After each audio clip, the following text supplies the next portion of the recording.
ನಮ್ಮ ಹಾಸ್ಟ್ಲಿಗೆ ಹೊಂಟೆ. ಬಾಯ್. ಹೋಗು, ಹುಷಾರಾಗಿ ಹೋಗು. ಮತ್ತೇನಾದ್ರು ಹೇಳು. ಮತ್ತೆ ಬಾ. ಮತ್ತೆ ಬಾ ಹೊಂಟೀನಿ. ಮತ್ತೆ ಇವಾಗ 3 ದಿನ ಆಯ್ತು ಹೊಂಟೀನಿ. ಮತ್ತೆ ಬಾ ಅಂತೆಲ್ಲ. ಬಾ ಮತ್ತೆ. ಹೇಳಿ ಇವಾಗ ಏನಾದ್ರು ಹೇಳು. ಏನಾದ್ರು ಹೇಳ್ತೀಯ? ಏನಿಲ್ಲ. ನೋಡು ಹೇಳು. ಇಲ್ಲ. ಹೊಂಟೆ ನೋಡು ನಾನು. ಬಾಯ್. ಇಲ್ಲೊಳಗ ಬ್ಯಾಗ್ ಹಾಕೊಂಡೆ. ಬಾಯ್. ಬಾಯ್. ಏನಾದ್ರು ಹೇಳ್ತೇನೆ, ಹೇಳು ಬೇಗ. ಏನಿಲ್ಲ.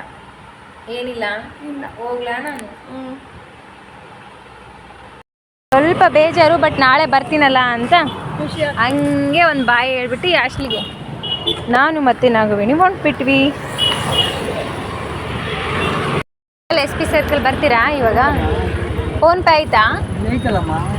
Okay okay.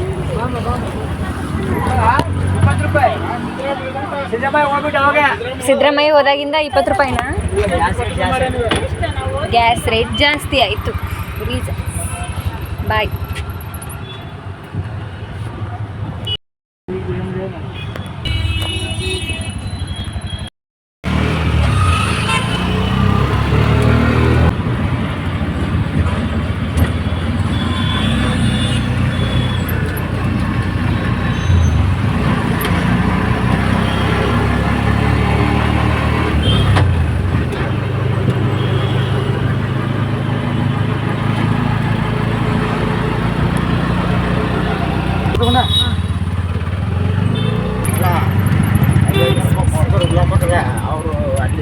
ಸ್ಟಾಪ್ ಮಾಡಿ ಇಲ್ಲೇ ಹೇಳ್ತೀನಿ.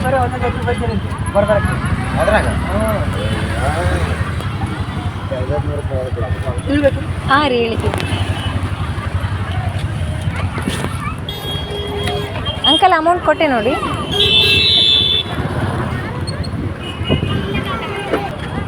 ಗೈಸ್ ಫೋನ್ಪೇ ಮಾಡೋಕ್ಕೆ ಹೋಗಿದ್ದೀನಿ. ಫೋನ್ಪೇ ವರ್ಕ್ ಆಗ್ತಿಲ್ಲ ನೆಟ್ವರ್ಕ್ ಇಶ್ಯೂಯಿಂದ. ಆಮೇಲೆ ಕ್ಯಾಶ್ ನೋಡಿದ್ರೆ 200 ಐತೆ, ಚೇಂಜ್ ಇಲ್ಲ ಅಂತ ಹೇಳ್ತಿದ್ರು ಆಟೋದವರು. ಯಪ್ಪ ಏನು ಮಾಡಲಿ ಅಂತ ಯೋಚನೆ ಮಾಡಿದೆ. ನನ್ನ ಪುಣ್ಯಕ್ಕೆ ಯಾರೋ ಅಲ್ಲಿ ಪಕ್ಕ ಕೂತ್ಕೊಂಡಿದ್ರು. ಅವ್ರು ಬಂದುಬಿಟ್ಟು ತಗೋ ಅಂತ ಕೊಟ್ಟರು. ನನ್ನ ಪಕ್ಕ ಅಂದರೆ ಆಟೋದಲ್ಲೇ ಕೂತ್ಕೊಂಡವರು. 200 ಕೊಟ್ಟೆ, ಅವ್ರು ಚೇಂಜ್ ಕೊಟ್ಟರು. ಯಪ್ಪ ಪುಷ್. ಫೈನಲಿ SP ಸರ್ಕಲಿಗೆ ಬಂದೆ. ಮತ್ತೆ ಕಮೆಂಟ್ ಮಾಡಿದ್ರು, ಅಕ್ಕ ನೀವು ಬಳ್ಳಾರಿಲಿನ ಇರೋದು, ಮತ್ತು ಅಲ್ಲಿ ಎಲ್ಲಿರ್ತೀರಾ ಅಂತ. ಸೊ ನಾನು ಇಲ್ಲಿ ಹಾಸ್ಟೆಲಲ್ಲಿ ಇರ್ತೀನಿ. ಮನೆ ಕೂಡ ಇದೆ, ಬಟ್ ನಾನು ಹಾಸ್ಟೆಲಲ್ಲಿ ಇರ್ತೀನಿ. ಅಂದರೆ ನಮ್ಮ ಸಿಸ್ಟರ್ ಒಂದು ಮನೆ ಇದೆ ಇಲ್ಲಿ. ಹಾಸ್ಟೆಲ್ ಅಂದರೆ SP ಸರ್ಕಲಿಂದ ಸ್ವಲ್ಪ ದೂರ ಮಾತ್ರ ಆಗೋದು. ಒಂದು 100 ಮೀಟರ್ ಅಷ್ಟೇ. 100 ಮೀಟರ್ ಆಗ್ಬೋದು ಅಷ್ಟೇ. ಸೊ ನಡ್ಕ ಅಂತ ಹೊಂಟಿ ನೋಡಿ.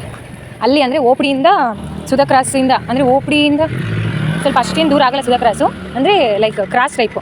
ಅಲ್ಲಿಂದ ಈ ಒಂದು SP ಸರ್ಕಲ್ಗೆ 20 ರೂಪೀಸ್ ತೊಗೊಂಡ್ರು. ಮುಂಚೆ 10 ರೂಪೀಸ್ ತೊಗೊತಿದ್ರು. ಗ್ಯಾಸ್ ಹೆಚ್ಚಾಯಿತು, ಪೆಟ್ರೋಲು ಡೀಸೆಲು ಅಂತ ಹೇಳಿ ಇನ್ನು 10 ರೂಪಾಯಿ ಎಕ್ಸ್ಟ್ರಾ ಮಾಡಿಬಿಟ್ರು. 20 ರೂಪಾಯಿ ಕೊಟ್ಟು ಫೈನಲಿ SP ಸರ್ಕಲಿಗೆ ಬಂದೆ. ಇವಾಗ ನಮ್ಮ ಹಾಸ್ಟ್ಲಿಗೆ ಹೊಂಟೀನಿ. ಇಲ್ಲಿಂದ ಸ್ಟ್ರೈಟ್ ಹೋಗಿ ರೈಟ್ ತಿರುಗಿದ್ರೆ ನಮ್ಮ BCM ಹಾಸ್ಟೆಲ್. ಒಂದು ಮಾತಂದ್ರೂ ನಿಜ, ನಾವು ಎಲ್ಲೇ ಇದ್ದರೂ ನಮ್ಮ ಬೆಸ್ಟ್ ಫ್ರೆಂಡ್ಸ್ ಜೊತೆ ಇರೋ ಖುಷಿ ಎಲ್ಲೂ ಇರಲ್ಲ.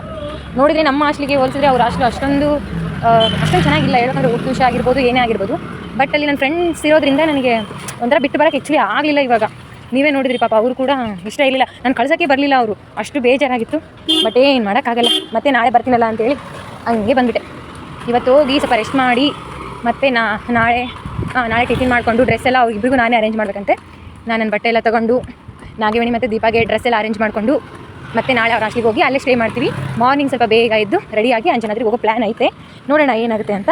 ಬನ್ನಿ ನಮ್ಮ ಹಾಸ್ಟೆಲಿಗೆ ಹೋಗಿ ರೀಚ್ ಆದಮೇಲೆ ಈ ವಿಡಿಯೋ ಸ್ಟಾಪ್ ಮಾಡಬೇಕಂತ ಹಂಗೆ ಕಂಟಿನ್ಯೂ ಇರ್ತೀವಿ. ಗೈಸ್ ನಿಮ್ಗೊಂದು ಜೋಕ್ ಗೊತ್ತಾ? ಅಲ್ಲಿ ದೂರಲ್ಲಿ ಕಾಣ್ತಿದ್ದೆಲ್ಲ ಅದು ನಮ್ಮ ಹಾಸ್ಟ್ಲು. ಅಲ್ಲಿ ಕಾಣಿಸ್ತಾ ನಿಮಿಷ ಝೂಮ್ ಮಾಡ್ತೀನಿ. ಇದು ನಮ್ಮ ಹಾಸ್ಟ್ಲು. ಇಲ್ಲಿ ಬಸವ ಭವನ ಅಂತ ಮ್ಯಾರೇಜ್ ಫಂಕ್ಷನ್ ಹಾಲ್ ಐತೆ. ನಮ್ಮ ಹಾಸ್ಟ್ ಹುಡುಗಿರಲ್ಲಿ ಹೆಂಗೆ ಮಾಡ್ತಾರೆ ಅಂದರೆ ಚಂದ ರೆಡಿಯಾಗಿಬಿಟ್ಟು ಇಲ್ಲಿ ಬರೋದು, ಊಟ ಮಾಡೋದು. ಮದುವೆ ಇದ್ದಾಗ ಯಾವುದಾದ್ರೂ ಮದುವೆ ಇರಲಿ, ಇಲ್ಲಿ ಬರೋದು ಚಂದ ರೆಡಿಯಾಗಿರೋದು, ಊಟ ಮಾಡೋದು ಅಷ್ಟೇ, ಮತ್ತೇನಿಲ್ಲ ಕೆಲಸ. ಯಾಕಂದರೆ ಹಾಸ್ಟೆಲ್ ಅದೇ ಫುಡ್ ತಿಂದು ಬೇಜಾರಾಗಿರ್ತಾ, ಇನ್ನೇನು ಮಾಡೋದು ಅಂತ ಹಂಗೆ ಮಾಡಿದೆ. ನಾನೊಂದು ಸಾರಿ ಹೋಗ್ಬಿಟ್ಟಿದ್ದೀನಿ.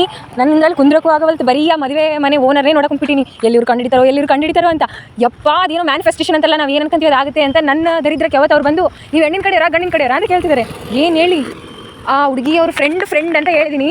ಯಪ್ಪ 2 ಲಾಡು ಬಾಯಿಗೆ ಇಟ್ಕೊಂಡು ಕುಂದ್ರದು ಒಂದೇ ಉಳಿದಿತ್ತು. ಅವ್ರು ಏನು ಮಾತಾಡ್ತಾರೆ, ನಾನು ಏನು ಆನ್ಸರ್ ಹೇಳಿ ಅಂತ ಅಷ್ಟೊಂದು ಟೆನ್ಷನ್ ಆಗಿತ್ತು. ಫೈನಲಿ ಹೆಂಗೋ ಇನ್ನೊಂದು ಸರಿ ಹೋಗ್ಬಾರ್ದಪ್ಪ ಅಂತ ಅವತ್ತೇ ಅಂದ್ಕೊಂಡು ಪುಣ್ಯ ಇನ್ನೂವರೆಗೂ ನಾನು ಹೋಗಲೇ ಇಲ್ಲ. ಇದೆ ನೋಡಿ ಗಾಯ್ಸ್ ನಮ್ಮ ಹಾಸ್ಟೆಲು. ಯಪ್ಪ ನಮ್ಮ ಹುಡುಗಿರಿಗೆ ಏನು ಧೈರ್ಯ, ನನಗಂತೂ ಒಂದು ಸತಿ ಮೀಟ್ ಆಫು ಗಾಯ್ಸ್. ಇದು ನಮ್ಮ ಹಾಸ್ಟೆಲು. ಬಟ್ ನಾವಿರೋದು ಇಲ್ಲಿ. ಇದು ಸ್ಟಡಿ ರೂಮ್ ಆ್ಯಕ್ಚುಲಿ, ಬಟ್ ಇಲ್ಲಿ ನಾವಿರ್ತೀವಿ ಯಾಕಂದರೆ ಜಾಸ್ತಿ ಸ್ಟ್ರೆಂತ್ ಇರೋದ್ರಿಂದ ಇಲ್ಲೇ ಇರ್ತೀವಿ. Finally we reach.